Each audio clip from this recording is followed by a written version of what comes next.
What would you do if you saw a child collapsed in the middle of a busy street and everyone just stood by watching?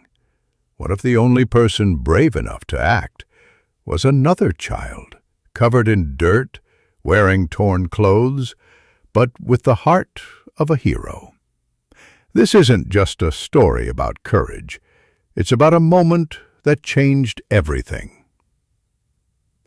In the middle of a bustling city, under the oppressive heat of the afternoon sun, life carried on like any other day. Cars honked impatiently, street vendors called out their offers, pedestrians rushed past, glued to their phones or lost in thought, all too accustomed to the chaos around them. But amidst the blur of modern life, a single moment unfolded that would bring that world to a pause.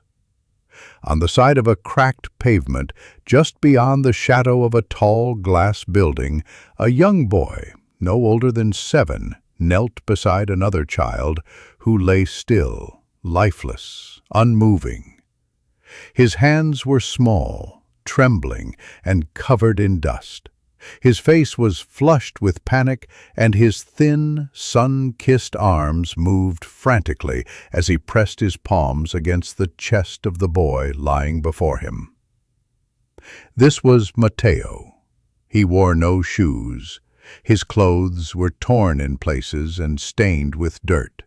He looked like one of the many forgotten children of the street, one who blended into the background of society's indifference.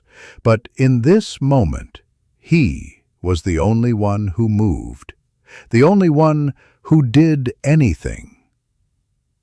The boy on the ground, Liam, had collapsed only moments before.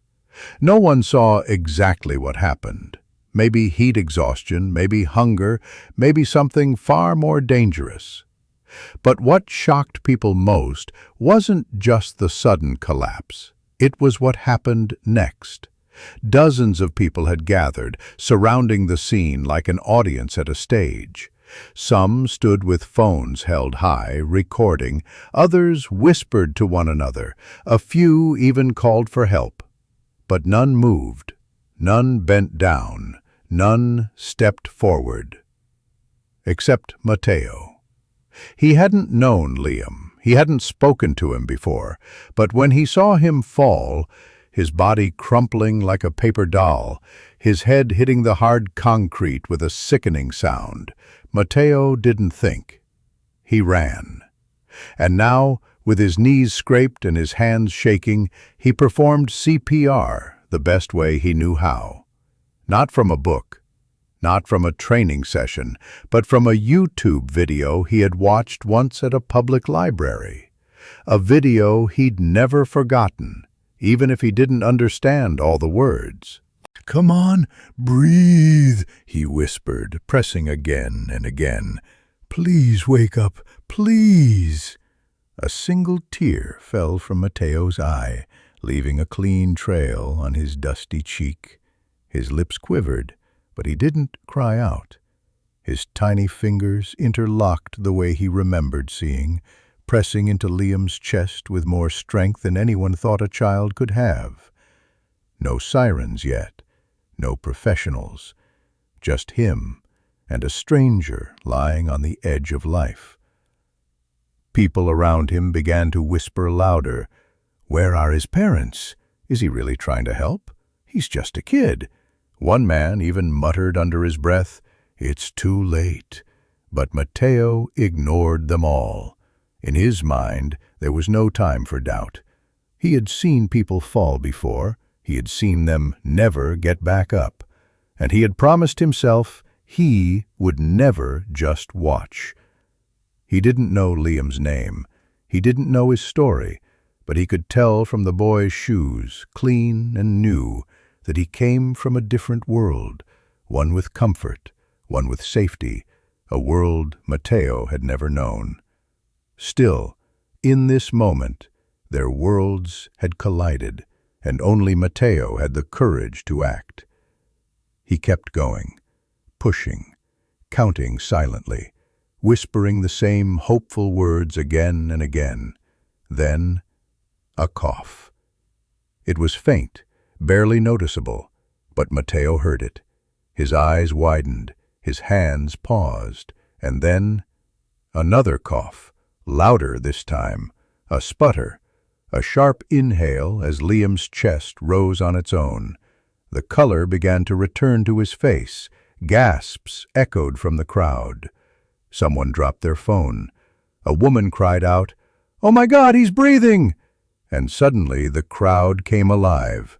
A nurse rushed through the bystanders, finally breaking the circle. She gently moved Mateo aside and took over the compressions, her hands moving with practiced precision. A police officer arrived, then an ambulance. Sirens blared, too late to be the heroes. But everyone knew who the real hero was. As Liam was lifted onto a stretcher and loaded into the ambulance, his hand reached out, not for the nurse, not for his parents who had just arrived, screaming his name, but for the boy who had saved him. Mateo stood silently by the curb, his body heavy with exhaustion, his hands still dirty and red from the effort. He didn't say a word. He didn't look for praise. He simply watched as the ambulance pulled away. Later that evening, a local journalist found Mateo sitting by a lamppost, sipping water from a paper cup. She approached him gently and asked, "Why did you help him? Why did you run to him when no one else did?" Mateo looked up at her with tired but honest eyes, and he said, "Because if I was the one on the ground, I'd want someone to try." That single sentence went viral. By nightfall, news stations across the country were telling the story of the barefoot boy who saved a life while adults stood still. Donations poured in. Volunteers searched the streets to find where Mateo lived. It turned out he didn't. He had no home, no parents, no last name anyone knew. But now everyone knew his heart. Liam's family, overwhelmed with gratitude, searched for Mateo. They found him days later in a shelter and embraced him like family. Liam himself, once recovered, said, "He's my brother now, forever." The city that once ignored him now honored him. But Mateo didn't care about the medals or news articles. In his heart, he was just a boy who saw someone in need and chose not to look away. In a world that often turns away, where people pass by without seeing, where eyes are glued to screens and hearts grow numb, Mateo reminded us of something we've all forgotten, that kindness is not measured by wealth, that courage does not come with age, that compassion does not ask for permission. Mateo had nothing, no home, no family, not even shoes on his feet, and yet, in a moment when everyone else froze, it was he who stepped forward. It was he who gave Liam a second chance at life. Liam, a boy from a world of safety and comfort, nearly lost everything in a matter of seconds. And it was a stranger, a boy with dust on his face and strength in his soul, who saved him, expecting nothing in return. Mateo didn't need a reason. He didn't need a reward. He acted because he knew what it meant to be overlooked, to be helpless, to wish someone, anyone, would care. That is what makes a hero. Not a cape, not applause, but a heart that beats louder than fear. And Liam, once a silent witness to that moment, chose never to forget it. He didn't just gain a savior that day, he gained a brother. Two boys from different worlds, united by one choice, to not look away. So what's the lesson? It's this. You don't need power to change someone's life. You don't need a title to do what's right. All you need is to care enough to act, because sometimes the smallest hands make the biggest difference.